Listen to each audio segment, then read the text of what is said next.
What's going on, y'all? Back with another video, and it is going to be another Miami Dolphins off-season game plan video.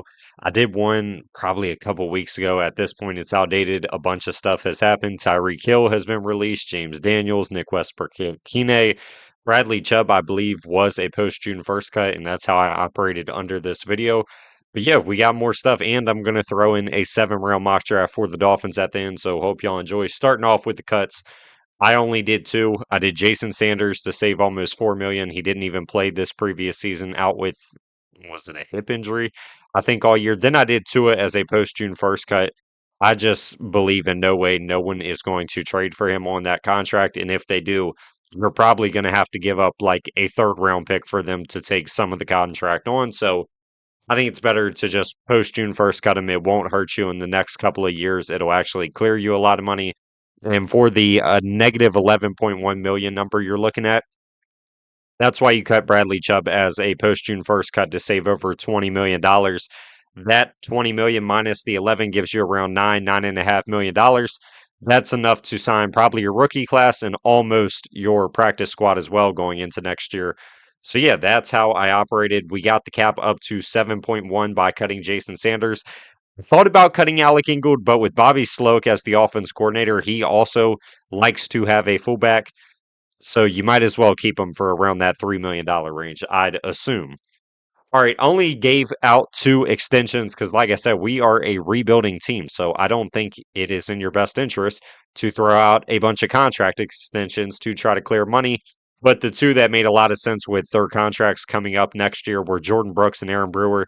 Yes, they both are 29 years old. If these extensions are 2 to 3 years with a out after the second year, I think that's perfectly fine. It saves you over $9 million. That gets your cap number up to about 16.6 million. I think both of these would be very smart to go ahead and do if you're the Dolphins this offseason. On to the trades. Only one trade. It's Minka Fitzpatrick. I'd honestly prefer if they gave Minka like a 2 year extension. It would save you a lot more money now. And I think he is a very good player still at the NFL level. He was really good this previous year. He would be a great veteran for maybe if you draft like Emmanuel McNeil Warren, Caleb Downs at 11, Dylan Thieneman, AJ Halsey, all the loaded safeties in the top 75. If you drafted one of those guys, having a guy like Minka that can veteran and mentor the rookie Dante Trader. I think that would be super valuable. But the word around town right now is they're looking for a trade partner. I'd expect you get probably a fourth or a fifth round pick. It's going to save you almost $6 million.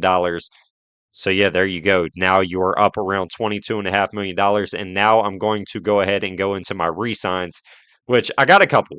And I did kind of drain the cap down to seven. Maybe these contracts are super off. Maybe some of them I overpaid, some underpaid. If you notice a trend, they're all in the $2 to $3 million range because I want to stay under that number to where you get compensatory picks because I think a couple free agents, specifically one in general, might get a nice contract that could result in you getting a probably fifth round pick as a compensatory pick next year, which we need all the draft capital we can get. So bring it on. The re-signs I did was Greg Dulcich, Julian Hill, both at tight end position. Julian Hill, I would not do the RFA. It's going to end up being more expensive than just giving him an actual contract, in my opinion. Also, if you notice a trend, all 1 year deals. I do not want to be locked into any of these players long term, but I do think there's upside in bringing them back. So yeah, I brought back the two tight ends. Both of them played very well last year. Cole Strange started a lot of games for you at right guard. I thought he played solid enough, and you just cut James Daniels, so you need at least someone, even if you are going to draft somebody at 11 or 43 or wherever that might be. Cater Kohu, I decided to bring back out of the three corners. I think Rasul Douglas is going to be out of your price range. He played phenomenal. I think a veteran is going to pounce on the idea of giving him maybe a 1 year, $8-9 million contract to come in and start. If not Cater Kohu because you're scared about the ACL injury from last year, then Jack Jones is also fine in my opinion. But I think it's one or the other, not both. Kicker and punter, I both brought back Riley Patterson, Jake Bailey. I cut Jason Sanders because I think you can bring back Riley Patterson for about $1.5 million cheaper. And in the situation you're in, you're penny pinching. So I think that's the smarter move. Riley Patterson literally just broke your franchise record for most accurate kicker in a season. And Jake Bailey was phenomenal punting the ball this past season. You do have a new special teams coach coming in, which I do like, oh my gosh, what's his name? Chris Tabor, I believe, from Buffalo. Very good. He's been around the league for a while, so I like the pickup. But Craig Ackerman, I thought was solid this last year. He got a lot out of Jake Bailey and Riley Patterson, so I feel like the sky could even go even higher with Tabor running things now. All right, the free agents I decided to let walk, and there are some significant names in here, but I don't think you maybe one or two of these guys maybe for the right price. Darren Waller, absolutely not. He was injured more than he was healthy. He did play good, but no. Daniel Brunskill, I would like to see back, but it feels like it's either Strange or Brunskill. Strange is a little bit younger, so I went with Strange. Probably similar price ranges. Benito Jones, absolutely not. That interior is so good with Zach Sealer, Kenneth Grant, Jordan Phillips, Zeke Biggers. Do not resign Benito Jones. I don't care if it's for $1 million. Don't do it. Cam Good is majority for special teams. That's why I put the ST next to his name. If you brought him back for the bare minimum, I guess that'd be fine, but he offers nothing as a pass rusher, so I would let him walk. Rasul Douglas and Jack Jones, like I said, I thought they played very solid this past year, especially Rasul Douglas, who signed in what, August? I like Rasul Douglas a lot. I wish he would come back. Like I said, it just feels like it's going to be too expensive. And if you look at the history of the Packers staff, they don't give out a lot of contracts in free agency over $5 million. I think Rasul is for sure going to be over that budget. So he's going Jack Jones, like I said, either him or Cater, flip a coin, kind of like Granger Brunskill. And then Iffy Melifonwu and Ashton Davis, I thought were both pretty bad. If I had to bring one back, it'd be Iffy, but I'd prefer to bring neither back. Let's go ahead and look at a new updated offense and defensive chart for me going into what I'm looking at in free agency. And like I said, the budget is around 7 million. Maybe some of those re-sign contracts are a little smaller. So, or maybe Alec Ingle gets cut. It could be around 12 million after your re-signs. If you do bring back the players, I think you should bring back. But on to the offense, the new updated depth chart would be Quinn Ewers starting at quarterback. Cam Miller would be the backup. He has not played for the Dolphins. They literally stole him from the Raiders week 18, which I like. I mean, the Raiders spent a 6th round pick on him, and you never know. So I don't mind him as a camp body. The running back room, Devon Achane, Ali Gordon, Jalen Wright, I would not be adding anything to that. I would just rock with those three. Alec Ingold at fullback, I put the question mark because, like I said, do you cut him for $3 million? I'd certainly have it on the table. Wide receiver position, it's Jalen Waddle and a bunch of feels like wide receiver three ceilings like Malik Washington is a great kick returner and punt returner. Not that developed as a actual starting receiver. Taj Washington hurt the Dolphins more than he helped them last year. Theo Weiss had a good game against the Bucks at the end of the year, but he was a UDFA, so I don't think you rely on him to start. Greg Dulcich, excuse me, and Julian Hill. Those are both players I re-signed. So as of right now, you don't have a tight end under contract. I would hope you bring back those two because I think they're pretty cheap and they played pretty solid. Like I said, the offensive scheme is really not changing that much. And then on the offense line's not as bad. You got 6 guys under contract that I think are okay. I brought back Cole Strange. If that's your starting offensive line, would I love it? No, I'd like to see upgrade over Cole Strange and Austin Jackson. You know, you can't trust to stay healthy, and Jonas Savaiinaya's got a ways to go. I would let Jonas start next year. Like you're rebuilding, why would you have him on the bench developing? Just keep giving him as much playing time as possible while we are not expected to make the playoffs. Andrew Meyer, I thought played really good against Vita Vea in the one game he started for the Dolphins. Played actually excellent for a UDFA in his first career game. Keon Smith sucks. I mean, he's under contract, but that's another guy. If you want to cut him, I wouldn't hold it against you. So, yeah, that's how the offense is looking currently for the Dolphins, outside of the fact I re signed Cole Strange and both tight ends. The defense side of the ball, there is absolutely no depth. In this mock draft, you're going to see me invest in the defense heavily. Like I said, the interior defense line, I would not add anything to it. I think those 4 guys are perfect. If you want to add one more depth piece for very, very cheap, like a UDFA type of cheap, that's fine. The edge is completely depleted after cutting Bradley Chubb, which was the right thing to do in my mind. Well, really, you should have traded him when you had the chance last year, but you never do that. You didn't do it with Calais Campbell. What's going to change now? So, yeah, edge is also a position like I'm going to be looking heavily. Linebacker, I'm going to be looking. Jordan Brooks is one of the best middle linebackers in the league for my money. Tyrell Dodson is a good blitzer, not very good in coverage. You need to add another coverage linebacker. Corner position, you got Jason Marshall and probably Juju Brents, who's coming off a season-ending injury starting. Cater Kohu coming off a season-ending injury starting. Storm Duck, your CB4, season-ending injury. Like, it is just a mess. And safety, the only guy here after the Minka trade that I did would be Dante Trader. So we really got to get some depth on the defense. And I mean, like I said, I'm going to trade Minka for a draft pick, but what would that give us? 9 draft picks? I'd bet 6 of them probably go to the defense side of the ball, in my opinion. All right, let's go ahead and go over to the free agents, and I'm going to go ahead and fix the screen for y'all over here. But we'll go position by position. Early name I'm looking at for the Dolphins is Malik Willis. Jimmy G's being rumored. If he's Quinn Ewers' backup to just help him develop, okay. I do not want to see Jimmy G starting. Let the young guys play. Malik Willis, I think we're not going to have the money to sign him, to be honest. If it's around 15 million, maybe we can make it work because, as you know, the cap's not real. They can finagle numbers and get it right and to do what they need to do. But if it's around 20 million a year, I don't see how we're going to pull it off. Onto the running back position, off to the running back position. I do not want a running back at all. Do not pay a running back. Like, if you want to sign a UDFA to be a RB4 in training camp, okay. Do not sign one. You have 3 good RBs. You have limited cap. Think that's pretty self-explanatory. Wide receiver, the name I'm seeing rumored the most is Debo Samuel, because if you did not know, Debo had his best year as a pro in Bobby Slowick's offense when Slowick was the offense coordinator. Kyle Shanahan was still calling plays, and that was 5 years ago. I don't want Debo Samuel. Like, I don't. I don't really want to pay any of these veterans. I'd rather just draft a big physical receiver on maybe the third round. If there's a name I had to get on here that I think would fit, it probably wouldn't be any of these guys. I think they're all too expensive, and I'm looking for a big wide receiver.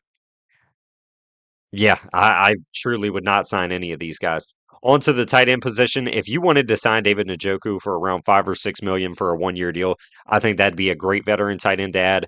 Kyle Pitts is going to be way too expensive. Dolphin fans don't even think about it. Isaiah Likely, if his price is around 10 mil a year, I'd be tempted if we strike out on Malik Willis to give him that contract around that instead because he is young. K. Dotton, if you could get him for cheap, hell yeah. I think that'd be a good, like, kind of Tucker Craft signing for the Packers staff. Chigakonkwo fits like Mike McDaniel's offense if Bobby Sloak's going to run a similar type. Like I said, no Darren Waller for me, and the rest of the guys, maybe a Jonnu reunion. I doubt it, though, because Mike McDaniel's gone. And Dawson Knox, he'd be getting paid a lot by the Bills because I do think they'll cut him to save almost $10 million. If he came on a minimum salary because he's getting paid by Buffalo, like, sign me up. Good blocker. Onto the offensive line. The tackle position, Rasheed Walker, there's no way you have the price budget to sign Rasheed Walker. So once again, Dolphin fans, don't think about it. If I had to pick one of these guys, honestly, I'd pick Larry Borom to come back. And honestly, I should have re-signed Larry Borom. I don't know why I didn't even see him on my other graphic when I was doing my re-signings. Yeah, I probably would have re-signed Larry Borom for around $2 million and brought it back down to 5. So you can toss that in there if you want to. But if not, yeah, no, I would want Larry Borom. I like Braxton Jones. I think there's a lot of upside there. He had a couple good years in Chicago. He's still young. But no, Larry Borom to me played very good. I would re-sign Larry Borom out of any of these names. All right, to the guard position, because this is the one you're definitely looking at right guard. Like I said, I did give Cole Strange that 1 year extension. Um, Kevin Jenkins would interest me. I thought he was solid for the Bears, kind of was injured at the end, sat for the Browns a lot. If he'd come on board to add competition, I'd be cool with that. Mekhi Becton, no. Elton Jenkins would be getting paid a lot by the Packers if they do decide to cut him, which I wouldn't say it's likely, but to save $20 million, it's definitely possible. Kevin Zeitler would be a great veteran guard. Wyatt Teller announced today he's not going back to Cleveland. So, yeah, I mean, there's good veteran options, but not really. I mean, Cole Strange is damn near the best young guy, and he's 28 years old. Interior defense line, like running back, I'm not even going to talk about. I don't want to sign anything here. We are good there. Edge rusher. Edge is definitely somewhere we need to look. Um, maybe like a Chenna Nwosu. I think the Seahawks will probably cut him to save 12 million, so maybe you can get him for around $2 or $3 million since Seattle will be paying him a hefty contract because I don't think he's going to sign for over 12 million. Um, I'm looking for like a three down player, maybe Draymond Jones from Baltimore, but I think he might even be too expensive, around like $7 or $8 million a year. AJ Epinesa from the Bills, I've always liked and thought it was a very solid player. Rashawn Gary, if he got cut by Green Bay and they're paying majority of his salary, if you can get Rashawn Gary for like 4 mil, I know he's kind of washed, but it'd be a way cheaper alternative than Bradley Chubb. So I mean, the scheme, like the scheme knowledge, I think is there, but then again, he didn't play good under Jeff Hafley at all. So maybe not. And then the top end guys, like I said, we can't pay these guys, man. Maybe like Quiddy Pay. Like he hasn't worked out for the Colts. Maybe you could get him for around $6 million a year. Maybe that's kind of going cheap. I think he could get around 10 or 11 just based on upside. But yeah, if you could get Quiddy Pay for around that price range, I think I would also maybe look to bring him on board. Middle linebacker, like I said, I'd be looking for a coverage guy. Tremaine Edmonds could potentially be a cheap option if Chicago cuts him, but I think some team will give him a decent contract, even if the Bears are paying him 15 mil. Denzel Perryman, I think, be a great veteran to add. Alex Singleton, decent veteran to add. Jermaine Pratt is okay at this point in his career as a third linebacker. Caden Ellis, I like. Um, Devin White's coming off a good year. One of these veterans at top, I think they're all going to contenders. Like I said, we're not going to be. The reason I'm not talking about these high end guys, Quay Walker, can't afford them. No way.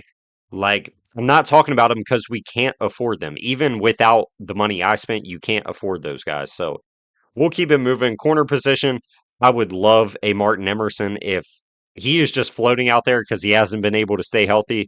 If you can get Martin Emerson on a 1 year prove it deal, I'd do it 100 times over. I think the upside certainly there. He was phenomenal his first 1 or 2 seasons in Cleveland. Sign me up, sign me up, sign me up. Maybe like a Michael Carter. I think he could be a good nickel option, but then again, that's what I brought Cater Kohu back for, so maybe not. Akello Witherspoon could be a cheap option. I'm not really seeing people that are like maybe familiar with Halfley's scheme, maybe like a 49er, but that'd have to be an old Niner at this point, because that at this point was like 6 years ago. Chidobe Awuzie, I would like as a veteran. Eric Stokes, I thought played solid for the Raiders. I think Jalen Watson would be cool. James Pierre, the Steelers, he looked really good this past season, but they have a new staff coming in. Greg Newsome would be probably the top name for me just because he played so horrible for Jacksonville and they don't have money. It feels like he's walking. Maybe you can get him for cheap after a bad year because the upside is certainly still there. But outside of that, yeah, that's how the corner position's looking. Then finally on to safety. I think there's plenty of okay options. Like Nick Cross, I think would be a fun option because he's so young. Dane Belton would be a fun option. Um, Andre Cisco didn't really play well for the Jets, but he was solid for Jacksonville. Not really a coverage guy, more of a down the hill thumper. Wingard could be a good veteran to add. Alohi Gilman played really good. I think he's probably out of your budget.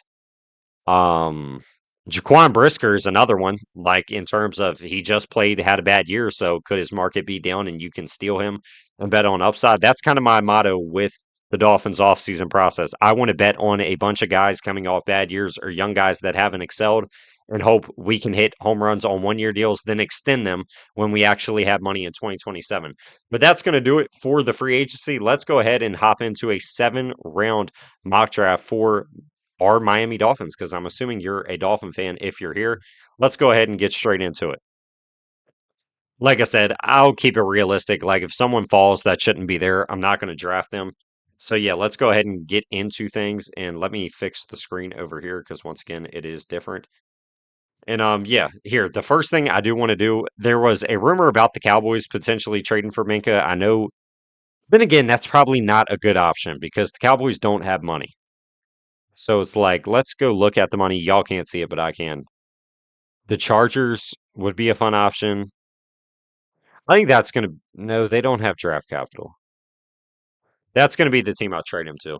We're going to do a trade with the Cincinnati Bengals. They're in win now mode. They've got pretty good salary cap. Um, so yeah, if the Bengals, where are they? If the Bengals could send, say, maybe, I mean, 110 would like, I would I don't know. Minka played really good this year, but it's not going to be expensive. So we'll say since they don't have the middle picks, maybe it's 110 and 188 for Minka and 149. That will be the trade. If you don't agree, drop it in the comments. I'll talk about it. But I mean, people know they're trying to get him off the team. Like, he's not going to go for a lot. So, I mean, to move 149 up to 110, but then also get 188 back, I would do that. I mean, if that's the price range is early day three potentially. All right, number 11. Let's look at who went. Mendoza went, thank God. Ruben Bain, David Bailey, realistic. Arvell, Carnell, Caleb, Sonny. I think maybe the only guy that wouldn't have went at this point would maybe be Makai Lemon, but it's possible. I highly doubt you would have your choice of both tackles on board, so I'm not going to take Maui Noah. I know people love Jermod McCoy, but it's just not intriguing to me personally with him not playing in well over a year. I mean, by the time he hits the practice field, it'll have been what, 18 months since he played football? Like, nah, I'm good. Like I said, I don't think Maui Noah would be here, but I do think there is a shot Spencer Fano would be here. So I'm gonna grab Spencer Fano right here at 11. He can start at right guard over Cole Strange day one, or if you want to move off Austin Jackson, you can also just start him at right tackle, or you could sit for a year. Whatever works best. He is versatile. He's played left tackle and right tackle in college. My personal idea, I'd start him at right guard over Cole Strange. Then in 2027, when it's time to cut Austin Jackson, I'd move him out to right tackle. And if he doesn't work at right tackle, guess what? Hopefully he worked at guard. 43. Like I said, we got Fano. I'm not going to read the names at this point. We'll just look at who's available. Quarterback, Trinidad Chambliss isn't even in the draft. Ty Simpson, if he was here, I guess we could have a conversation. I wouldn't draft him, though, personally. Wide receiver, Jeremy Bernard feels like a round three guy. Elijah Surratt, round three to me. Zachariah Branch, not what I'm looking for. Malachi Fields would be interesting, but with all this depth at wide receiver, I think I'm best to just wait. Tight end, I do like Max Clare a lot. I do think it'd be a pretty good, like, Tucker Craft comp to where he could come in and start, and Greg Dulcich and Hill could be your two and three, but I think it's just too rich. Like we have bigger problems like corner and edge. So cornerback Colton Hood has fallen. I think it could be possible. He looked pretty bad at the senior role. To be honest with you, maybe he is gone. If either way, I would take Chris Johnson over Colton Hood. Just my preference. So yeah, Chris Johnson, I'm definitely looking at because he could be a boundary starter you're looking for. Edge rusher, we also need starters. I like Derek Moore a lot. I do. I mean, if we could get Derek Moore right here to be a true three down type of player, opposite of Chop, I'm intrigued. But I think Edge might just look a little bit better than corner. So we are going to go Chris Johnson out of San Diego State to start on the boundary of this secondary. Max Clare, it's saying, has made it here to 75. I highly doubt that. I think he's a second round pick, so I think I'm just going to ignore the fact he's available. Malachi Fields also feels like a second round pick. I think Chris Brazzell might be more realistic to look at. The most realistic would probably be Ted Hurst out of Georgia State. Good players do fall, though. Tight end other than Max Clare, because like I said, I really don't think he'd be here. I think you can wait till 90 or 110 probably, or 87 for that fact. So yeah, I think I'm going to stick to my plan of getting an edge rusher right here. And like I said, I want someone who can defend the run and play on three downs. We're going to go back to Penn State and get denied Dennis Sutton, who has a great frame on him, 6'5", 265 pounds. I mean, I think he does give you a shot to potentially start on your edge. 87, I would consider double dipping at edge. Like, I like Malachi Lawrence a lot. Maybe he's there at 110, which he will be for the simulator, but I'm talking real life. Kyle Lewis is exactly what I'm looking at for at linebacker. Aiden Fisher would be an awesome pick at linebacker, but I think now is the time to get my big wide receiver. Chris Brazzell, I think, might be a little unrealistic. Like, I don't know if he's here. Maybe he is. He's not great in contested catch situations. He's not too physical. I think Ted Hurst definitely could be available. So let's go ahead and grab Ted Hurst out of Georgia State to be that boundary wide receiver. Great frame, 6'3", 207 pounds. He has very good footwork. He's a route runner. good separator. He is great in contested catch situations. His only downside is where he played college football at, which I'm not going to hold that against him. All right, 90 for the Dolphins. Yeah, the Dolphins, believe it or not. Tight end, Justin Jolie, I think my eyes are set on like Eli Raridon at 110, just that 6'7", 250-pound frame. I think would be a great weapon for the offense. Offensive line, I'd still look at like Keelan Rutledge would be a home run pick, in my opinion. But once again, I just don't think he would be here at the 90th pick. Maybe I'm wrong. This might be the pick. Like I said, right now it is literally um just Dante Trader. Genesis Smith is the higher upside pick, and I think that's the route I'm going to go. I like Genesis Smith. He's my safety five behind Caleb Downs, McNeil Warren, Thieneman, and AJ Halsey. If he was here at 90, which I think it is possible because he's not a great tackler, he's a high effort tackler though, which I like. Um, and he's growing as a coverage defender, but like I said, he is just a freak athlete at safety, like can roam around the field. I would take the shot there. All right, 110. I guess it's time where I really have to start looking at quarterback, but I don't want to, and I wouldn't. And this is my mock draft, so I'm not going to. We got back-to-back picks. Like I said, starting off, I do want to grab Eli Raridon to add him to that tight end room. Just, I think he was severely underutilized at Notre Dame, solely because of how great the run game was. But if he was here, I'd do it in a heartbeat. Jalen Farmer, I think, could be here because he's 25, but he looked phenomenal at the Senior Bowl. Edge rusher, I'm also looking at. Malachi Lawrence was like the guy I was initially like, yeah, that's who I wanted. Linebacker as well, like I'm definitely looking at. If Aiden Fisher's here at 111, I would sprint the card in. He is so good in pass coverage, had a great year at Indiana. Like if you can grab him there to be your third linebacker, that's a home run pick in my opinion. Cole Wishnowski, I think could be a third round pick, so I'm not even paying attention to him being available. Oscar Delp, same thing goes. Logan Jones, same thing goes. I think this could be where you look at quarterback. Like Sully has made it very clear he will take one. And if this is how the board fell, I would run the card in on Cole Payton. I think Cole Payton could potentially sneak into the third round, but maybe he does fall. It is a weak quarterback class, but if he is there, I think he looked like the second best quarterback at the Senior Bowl behind Garrett Nussmeier. So yeah, I would take the shot, and he's got a pretty solid frame on him. At what 6'3", 230 pounds, like he's sturdy. So yeah, that's what we're gonna do there. All right, and to end off the seventh round, we got a right guard slash right tackle, starting corner, probably a starting edge, probably a starting receiver, probably a starting safety, potentially a starting tight end, potentially a linebacker starting. So yeah, man, a ton of versatility has been taken. Um, and at this point, it's like best player available. Like tight end, I think you're fine. Wide receiver, you could add another body, but I think you're fine. Offensive line, there's some names you could consider, but I think you're okay. Edge rusher, like it's still just chop and now deny Dennis Sutton. Like Patrick Payton with his frame, I think would be an interesting grab. Logan Fano would be cool just for the fact you pair him with his brother. So you know what? Logan Fano might be a UDFA. Actually, I think he probably is. So maybe I don't do that. Again, Charles Demings, I would take in a heartbeat if he's available. PFF clearly just doesn't have him ranked. He is a fantastic player. He just happened to play at Stephen A. Austin or Stephen F. Austin, Stephen A. Smith. You know what? No, I'm going to do it because, like I said, UDFAs are never guaranteed. I think he would probably sign here with his brother, but Logan Fano, I think, can be a seventh round pick. So let's go ahead and send it and take Logan Fano to pair with his brother to end off the 7 round mock draft. And man, I hope y'all enjoyed. We'll go through. PFF hates it, but we don't care.